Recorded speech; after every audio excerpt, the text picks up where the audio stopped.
Só existe um método viável que permite atingir a iluminação.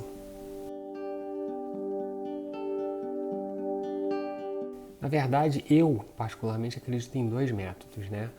O primeiro eu queria afirmar uma coisa sobre o ego. Né? O ego, se você parar para pensar, né, aquilo que você acha que é e que existe no mundo, e o próprio mundo em si, ele é algo que está imaginando que há um self, imaginando que há uma outra parte dele mesmo, né, que na verdade engloba ele, e essa outra parte é o que ele é em essência. Vamos lá, estou falando do ponto de vista do ego, tá?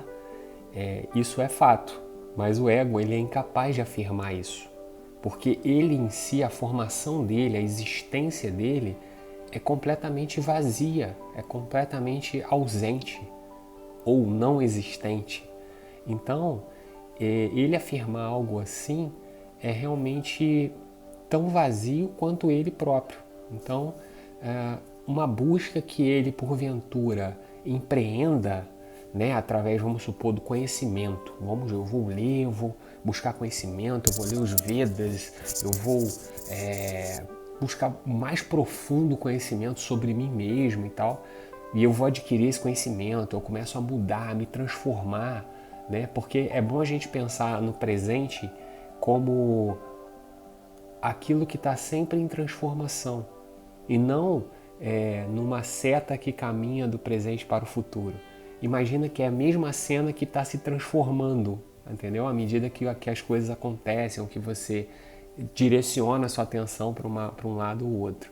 Então, à medida que o ego evolui, vamos chamar assim, ou à medida que ele se depura, se torna menos apegado, mais vazio de si mesmo e tal, mais próximo do self você está e aquela coisa toda. Mas isso é impossível, porque ele mesmo não existe, ele mesmo nunca será nada, entendeu? Então o que tem que acontecer aí? O que está acontecendo de errado aí? É que na verdade o ponto de partida está errado.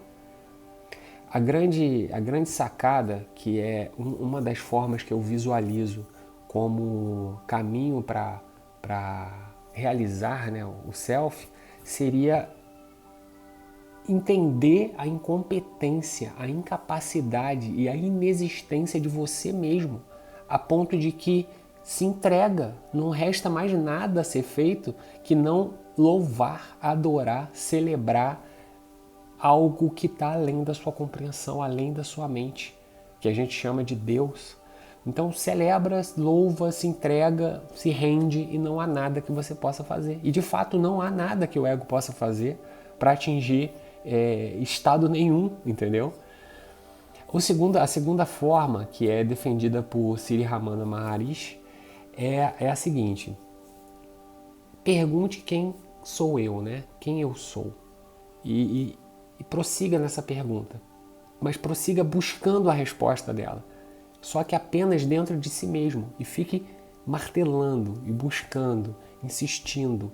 Aquela vontade que também é citada em diversos exemplos, como aquele do discípulo que é afogado pelo mestre, e o mestre segura e ele aquele desespero e tal, até que ele solta, e aí, mestre, por que você fez isso e tal?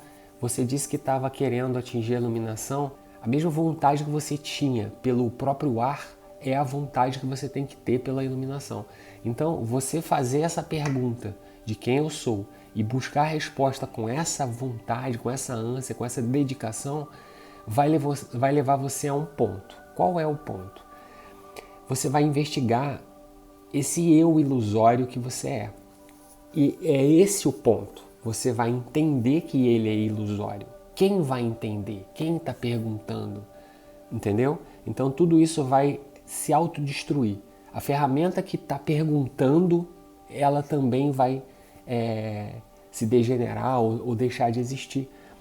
Também, mais uma vez, o Ramana Maharishi que fala que a madeira que eu usei para avivar a chama da pira funerária, depois ela também é entregue à chama e é queimada ali. É a mesma ideia. Quando você pergunta quem eu sou, tem alguém perguntando. Essa é a madeira. E aí você está ali, avivando a chama. E no momento que você entender que você não é nada, assim como o fogo que não é nada, a própria vareta também se dissipa. E aí você encontra a si mesmo, né? Ou vamos dizer assim, na verdade o próprio ego, aquele que perguntou, ele não vai estar presente mais, sacou? E aquilo também não vai partir dele mais, ele vai até certo ponto. A partir dali o self assume, é mais ou menos isso. E é uma coisa meio que parece dupla personalidade, né? Tipo, você e você mesmo, mas você que não acessa, você que não consegue perceber, mas você que sempre percebeu. O self sempre esteve em bem-aventurança, ele sempre foi pleno, ele sempre esteve presente, aqui e agora. O paraíso, o nirvana, sempre está aqui, sempre está acontecendo. Mas o ego se interpõe de forma espontânea e passa a interpretar, e passa a ser a própria interpretação, passa a ser o próprio pensamento. Então, o surgimento desse pensamento eu, que é nada mais nada menos do que um reflexo do self, um reflexo não no sentido de espelho, mas no sentido de como se fosse uma impressão, como se fosse um efeito colateral, eu não sei qual que seria a melhor forma, ou a melhor palavra para usar, ele se interpõe e acaba aparecendo aí. Então a única forma de você assumir ou reassumir aquilo que você realmente é, a sua verdadeira essência, é dissipando aquilo que te impedia de ver, que é a sua ignorância, que é o seu pensamento, que é o seu pensamento eu, que é o ego.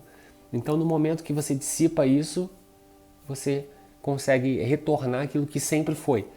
Então, para resumir, eu acho que existem duas formas efetivas de conseguir, como dizem, realizar o self ou realizar o eu, ou o eu sou, enfim. A primeira é defendida no Bhakti Yoga, que é a devoção, que é o adorar, que é se entregar e perceber que não há nada que possa ser feito. Também é possível perceber isso nos devotos de Krishna, né, que o idolatram, que recitam o mantra, que se entregam a um eu superior, a uma consciência superior, em total estado de incapacidade, de reconhecimento da sua fraqueza e da sua servidão. O Sri Ramana Maharishi, né, que é essa questão de você buscando a resposta do quem eu sou, você chega à conclusão de que nada, que você não é nada, e nesse momento a graça divina, vamos chamar assim, assume. E aí você vê que você sempre foi. E aí o eu sou sem nada depois, vamos dizer assim, se manifesta, né? Tudo isso muito entre aspas. É isso.